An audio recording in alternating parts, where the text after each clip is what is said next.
Nouvelle semaine des formations sur Télémétropole. Chers téléspectateurs, téléspectatrices, bonsoir. Très heureuse de vous retrouver. Au sommaire, les 3 conseillers présidents restent en poste malgré la publication du rapport de l'ULCC. Louis-Gérald Gilles et Smith-Augustin ont été seulement exclus de la présidence tournante du CPT suite à une résolution adoptée vendredi dernier. Le conseiller Leslie Voltaire devient le nouveau coordonnateur du CPT, remplaçant Smith-Augustin écarté du processus. Lors de la cérémonie de passation de pouvoir, son prédécesseur, Edgar Leblanc-Fils, était absent. Également au titre de ce lundi, la ministre haïtienne des Affaires étrangères, Dominique Dupuis, exprime son indignation face aux rafles et déportations brutales mises en œuvre par le gouvernement dominicain. La République voisine prévoit d'expulser 10 000 migrants illégaux par semaine.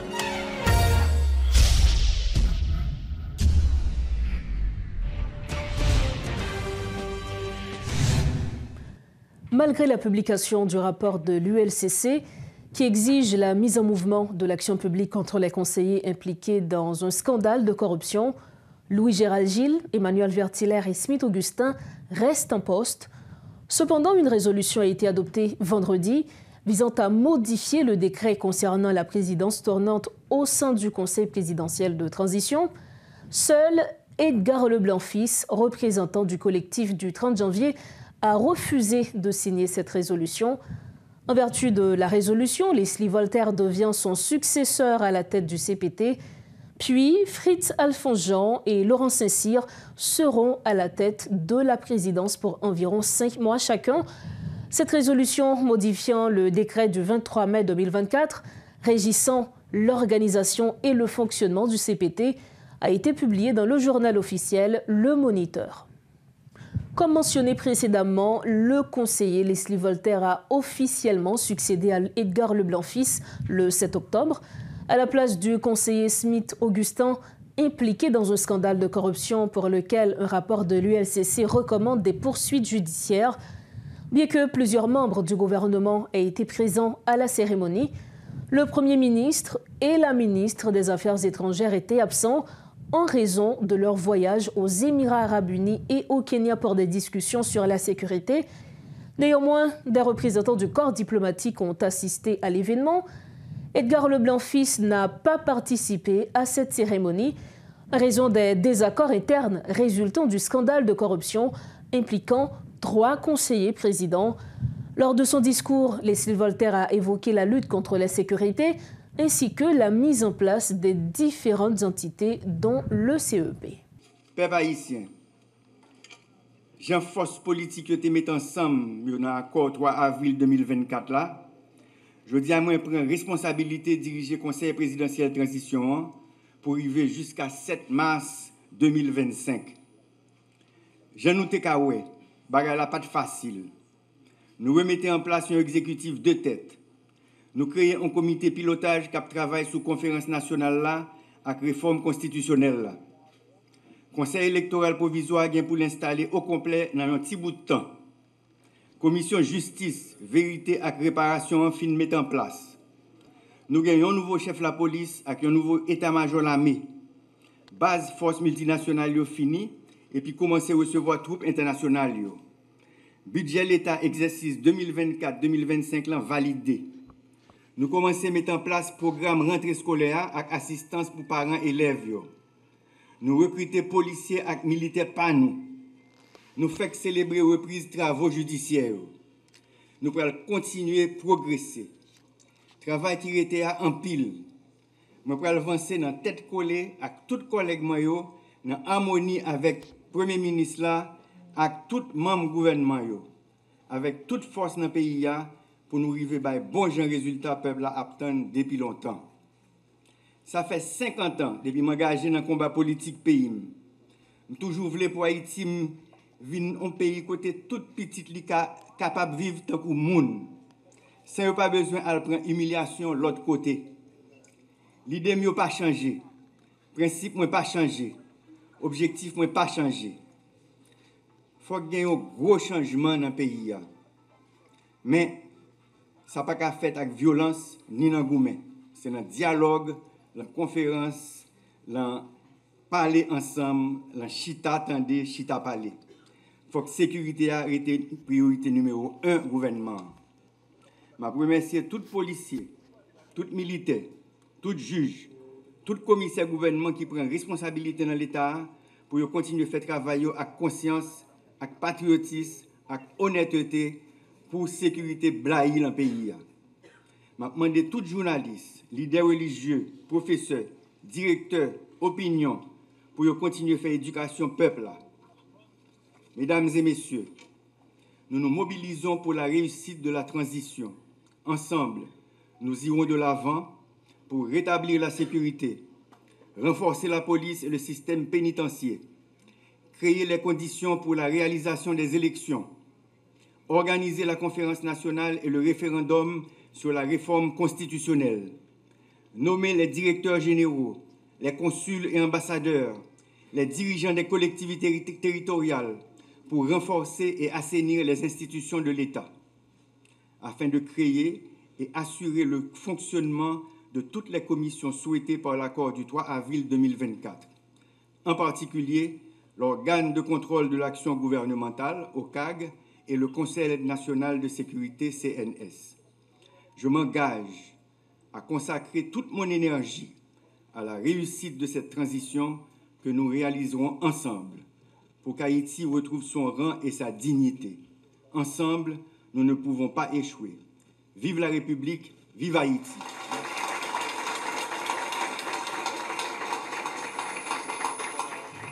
Ce 7 octobre marque la fin du mandat de l'ingénieur Edgar Leblanc-Fils en tant que coordonnateur du Conseil présidentiel de transition CPT, environ 24 heures avant de transmettre ses responsabilités à son successeur. Edgar Leblanc s'est adressé à la nation pour prendre ses distances vis-à-vis du Conseil, dénonçant l'implication de 3 de ses membres dans cette affaire de corruption. Suivez la réaction d'Edgar Leblanc-Fils. Sous plan politique, mercredi 2 octobre, ULCC, organisme l'État qui a lutté contre corruption, présenté rapport enquête sur le scandale corruption 100 millions de gouttes qui touchait 3 conseillers présidents et qui affectait l'image tout conseil présidentiel transition. Après publication rapport ULCC, conseil présidentiel là pas capable de casser feuille couvrir ça. Il est obligé de gagner une position claire. J'en ai dit déjà, dans la date 30 juillet, dans l'occasion de la 47e réunion chef l'État et chef gouvernement pays CARICOM qui était faite dans le pays la Grenade, ULCC saisit de dossier, conseil présidentiel là, attend li produit rapport en toute indépendance pour les cap prendre position. Li encourager le travail vite. Entre-temps, nous te souhaité conseiller qui étaient concernés te accepté eux même tout l'accord pas participer dans travail conseil présidentiel là pour permettre processus transition continuer avancer sans dommage. Pendant la justice a fait chemin pour arriver faire lumière jaillir sous dossier pour la vérité paraître claire et puis fixer responsabilité yo. Malheureusement, yo pas de comprendre ça t'a pi bon. Dossier a sorti, ULCC bail conclusion travail. Moi-même, qui voulais respecter l'institution avec la loi pays, dans souci pour protéger l'image conseil présidentiel là, et puis rester cohérent avec ça me dit déjà, moi pas capable d'accepter participer dans aucune démarche qui a affaibli plus et puis dévaloriser la justice pays. Dans même temps tout, voyez mauvais signal par la population. C'est ça qui explique moi refuser signer et moi pas signer résolution conseil au prend dans date vendredi 4 octobre 2024 là. Route conseil la prend dans grande majorité li pas bon. Li risque jeter nous dans instabilité. Comme ça aggraver situation pays a prolonger période de transition. C'est dommage. Moi continuer croire dans le pays, dans le courage et conviction peuple haïtien qui veut changement, dans la paix, sécurité, travail, tête ensemble pour un l'autre Haïti. C'est l'union qui fait la force. C'est dans le respect de la loi, n'a fait la justice blaye pour lever figi pays nous. Vive Haïti. Toujours dans ce chapitre, le collectif des partis politiques du 30 janvier condamne fermement la tenue de la cérémonie de passation de pouvoir organisée par le Conseil présidentiel de transition, malgré la publication d'un rapport de l'ULCC mettant en lumière l'implication de 3 conseillers présidents dans un scandale de corruption, réaffirmant son engagement à l'exclusion des responsables concernés de l'attente d'une décision judiciaire. Le collectif 30 janvier annonce le rappel de son représentant en parlant de l'ancien sénateur Edgar Leblanc-Fils du CPT. Clarence Renoir, membre du collectif, apporte des précisions concernant la note. Il répondait aux questions de Rodolphe Fierluy. Merci pour votre disponibilité, M. Renoir. Vous êtes le coordonnateur général du Parti Union et vous suivez comme nous l'actualité. En fait, après rapport ULCCA qui recommandait la mise en mouvement de l'action publique contre les 3 conseillers présidents, Emmanuel Vertiller, Louis-Gérald Gilles et Smith Augustin. Donc là, maintenant, nous avons une situation côté que gain une entente qui joignent, un document qui signé par des conseillers présidents qui dit que Smith Augustin qui était doué jeudi en la monté comme coordonnateur général conseil présidentiel là, il est remplacé par Leslie Voltaire qui lui-même a installé dans la ville d'accueil. Donc, ou même bon côté Pau, j'en garder évolution actualité, qui compréhension nous de situation en tant que signataire accord 30 janvier. D'abord, il y a une double interprétation que nous sommes capables de faire. Si Smith Augustin, conseiller président, accepté faire retrait de position que le doit occuper, selon résolution qui était signée déjà dans le conseil là, qui était prévoir que le tape deuxième dans la position de présidence maintenant, c'est qu'il reconnaît que la situation d'inconfortabilité et de moralité, il n'est pas qu'à entrer dans la présidence là parce que la justice mandait pour poursuivre par rapport à suspicion qui gagnait, alors ULCC, par rapport à suspicion qui gagnait sur l'affaire, le scandale de la BNC. Ça, c'est aspect moral question. Maintenant, si entre eux-mêmes, des conseillers, ils ont joué une résolution pour remplacer Smith Augustin, donc ils ont joué une décision politique. Maintenant, la décision politique est incomplète parce que pas une unanimité autour de lui-même, mais de toutes les manières, ça va une première option de solution à problème. Là. Mais l'option justice et morale, éthique, l'irrité en place, M. Pierre-Louis. Parce que justement, et puisque M. Augustin reconnaît que l'on problème, M. Gilles aussi, parce qu'il a retiré dans la question présidence, non, maintenant il revient à la justice de effectivement commissaire du gouvernement pour mettre l'action publique là en mouvement, puisque les 3 personnes concernées étaient déjà présentées de eux-mêmes devant ULCC, donc il fait pour mettre disponible pour la justice captant de eux. C'est la justice qui va le trancher question. Justement, la justice qui va le trancher question, mais nous-mêmes au niveau accord 30 janvier, qui préoccupation nous?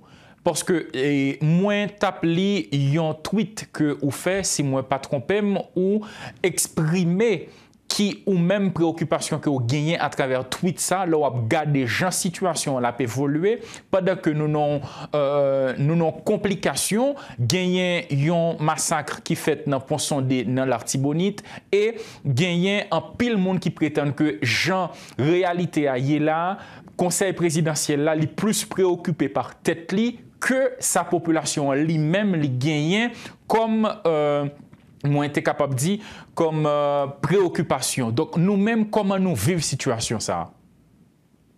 C'est très bien. C'est justement ça qui poussait que me faire réflexion que me faire pour et contre moi, contre personnellement.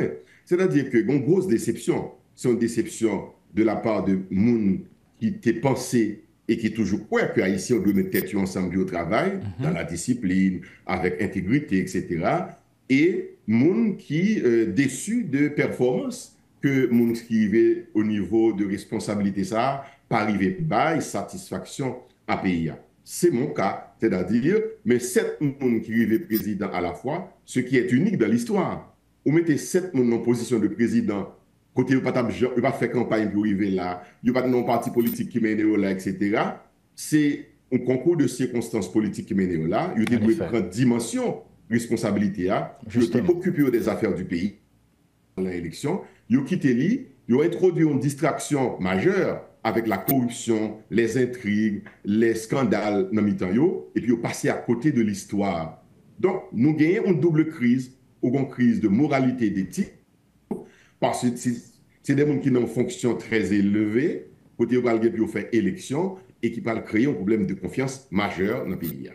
Voilà, et comme dernier point, nous après, M. Renoir, gagné une note que l'accord 30 janvier lui-même les rend public. Dans note ça, il demandé à coordonnateur général conseil présidentiel là, Edgar Leblanc-Fils, pour lui-même écarter de conseil présidentiel là. Qui ça qui motivait décision ça? Bon, motivation, elle est à la fois politique, encore une fois, et morale. C'est-à-dire comment Edgar Leblanc, en tant que président sortant, parce qu'il faut reconnaître aussi qu'on a une résolution qui votait, qui dit que le président encore, donc il faut le sortir. En effet. Il n'y a pas de choix. Comment en même temps aussi, pour continuer à aller dans le conseil, ou bien rester dans le conseil, ça c'est point de vue, pas nous-mêmes dans le collectif là, alors que il passe signer une résolution sous argument que il y a 3 personnes qui signent qui pas de signer là-dedans. Logiquement, nous pensons nous-mêmes dans le collectif là, que M. Edgar Leblanc paraît placé. Cependant, le collectif a toujours été membre institution Conseil présidentiel de transition. Donc, il revient à l'ensemble des acteurs, des parties prenantes, pour réunir, pour chercher une solution globale à la crise là. Pour qui ça, solution globale? Parce que, perte de confiance de la population dans les dirigeants qui sont dans une position plus élevée, je dis, dans l'exécutif là. 2, il y a une crise politique en perspective par rapport à comment gérer la situation ça à l'interne pour faire que, est-ce que M. Saab a toujours un droit de vote? Est-ce qu'il est capable de désigner des mots dans des fonctions publiques alors que dénoncé déjà dans plusieurs positions? Et 3e point qui est beaucoup plus important, comment au bout de cette transition, organiser des élections si ou tu as encore un dans conseil ça, 3 personnes qui ont suspicion ça sous eux. Donc, on parle de crise, on parle devant une crise préélectorale et qui parle de crise post-électorale. Donc, pour éviter tout ça, nous-mêmes, nous croyons qu'il faut appeler les acteurs politiques de tous bords pour que nous ayons une réunion qui fait pour nous jouer une solution globale à la crise qui est présentée à là. Voilà, merci M. Clarence Renoir pour votre disponibilité. Donc, je rappelle aux téléspectateurs que vous étiez en train d'apporter quelques précisions concernant cette note qui a été rendue publique par l'accord du 30 janvier et aussi exprimer vos préoccupations en ce qui concerne la situation que vit la population actuellement. Merci à vous. Merci de votre fidélité à Metro News. L'avocat du conseiller président Emmanuel Vertiller soutient que le rapport de l'unité de lutte contre la corruption a été élaboré sur la base de conflits d'intérêts, affirmant que les accusations portées contre son client ne sont pas fondées. Par ailleurs, plusieurs organisations sociopolitiques demandent l'annulation du rapport de l'ULCC, le qualifiant de tissu de mensonges et rejetant toutes les allégations visant le conseiller président Louis-Gérald Gilles. Rodolphe Pierre-Louis a suivi le déroulement des événements, son compte rendu. Le rapport de l'ULCC continue de faire couler beaucoup d'encre suite à sa publication. Il y a de cela une semaine environ, des partis politiques expriment leurs préoccupations à travers des hommes de loi, notamment ceux qui assurent la défense de leurs représentants au Conseil présidentiel. Maître Gerbi Blaise, défenseur du conseiller président Emmanuel Vertiller. ULCC, le directeur général de l'ULCC, était en conflit d'intérêts dans le cadre de ce dossier. ULCC a un avocat, donc pas oublier que le directeur général de l'ULCC, pour qui j'ai beaucoup de respect, il est propriétaire d'un cabinet d'avocats qui est Expertise firme d'avocats. Ce cabinet, jusqu'à présent, l'engagé sur les réseaux sociaux, et même dans l'acte officiel, parce que c'est ce cabinet qui représente les intérêts de Mme Martine Moïse, dans le cadre du dossier de Jovenel Moïse. Et cabinet ça, il a publié, fait publication, diffusion sur les réseaux sociaux, nous toujours que l'a honoré par des notes élogieuses envers son directeur général, c'est que le directeur général du cabinet, c'est M. Hans. C'est un rapport de jugement, a qualifié Maître Blaise. Ce document présente des conflits d'intérêts et ne peut en rien condamner son client. Si première rencontre est faite, demande est faite, deuxième rencontre est faite. Donc c'est parce que M. Raoul Pierre ne soit pas attendé question qu'on ne pas à du tout. Soit M. Raoul te fait silence, soit pas de demande qui est faite du tout. Maintenant, si demande réitérée, c'est parce que pas de demande qui est faite du tout, bien Raoul pas attendé. Mais M. Vertiller pas dans deuxième rencontre ça. Donc, si effectivement tu as une demande de l'argent qui t'est faite, demande en fait, il fait dans deuxième rencontre là. Donc si M. Vertier n'est pas dans la deuxième rencontre, en aucun cas, on ne pourra retenir la responsabilité personnelle, la responsabilité pénale de M. Vertier. De notre côté, des membres d'organisations sociopolitiques qui plaident en faveur du conseiller président Louis-Gérald Gilles demandent l'annulation du rapport de l'ULCC. Demandez ULCC pour camper le rapport ça, li sorti sous monsieur. Malgré le contenu du rapport de l'ULCC et les exigences faites, jusqu'ici, les conseillers présidents fonctionnent comme à l'ordinaire, sauf qu'ils ne brilleront pas de poste de coordonnateur général du conseil présidentiel. Autre information annonçant le rapatriement de 10 000 Haïtiens en situation irrégulière par semaine, le gouvernement dominicain a lancé une opération de déportation massive. Dans une déclaration récente sur X, la ministre haïtienne des Affaires étrangères, Dominique Dupuis, a exprimé son indignation face aux rafles et déportations brutales orchestrées par le gouvernement dominicain. Elle a qualifié ces actions d'affront à la dignité humaine et a souligné qu'elles enfreignent les normes internationales relatives aux droits de l'homme. La ministre a condamné fermement ces actes déshumanisants, appelant au respect et à la justice pour les victimes. Elle a également révélé avoir communiqué cette position à son homologue dominicain et alerté les instances internationales. Par ailleurs, elle a assuré que le gouvernement haïtien continue d'œuvrer avec ses partenaires pour offrir un accueil digne aux personnes touchées par ces mesures. Pour refermer la page nationale de Métro News après le massacre de plus d'une centaine de personnes à Pont-Sondé, la peur s'intensifie dans la région. Les habitants de la vallée de l'Artibonite lancent un appel au secours face à la menace croissante des gangs qui opèrent dans la zone.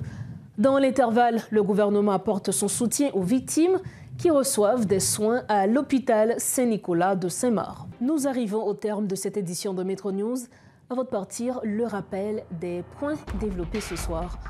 Les 3 conseillers présidents restent en poste malgré la publication du rapport de l'ULCC. Louis-Gérald Gilles et Smith-Augustin ont seulement été exclus de la présidence tournante du CPT suite à une résolution adoptée vendredi dernier. Le conseiller Leslie Voltaire devient le nouveau coordonnateur du CPT, remplaçant Smith-Augustin écarté du processus. Lors de la cérémonie de passation de pouvoir, son prédécesseur, Edgar Leblanc-Fils, était absent. Et puis la ministre haïtienne des Affaires étrangères, Dominique Dupuis, exprime son indignation face aux rafles et déportations brutales mises en œuvre par le gouvernement dominicain. La République voisine prévoit d'expulser 10 000 migrants illégaux par semaine. Voilà ce qui met fin à notre première édition de Métro News pour la semaine. Merci infiniment de votre attention. D'ores et déjà passé une excellente semaine d'informations sur Métropole. Bonsoir.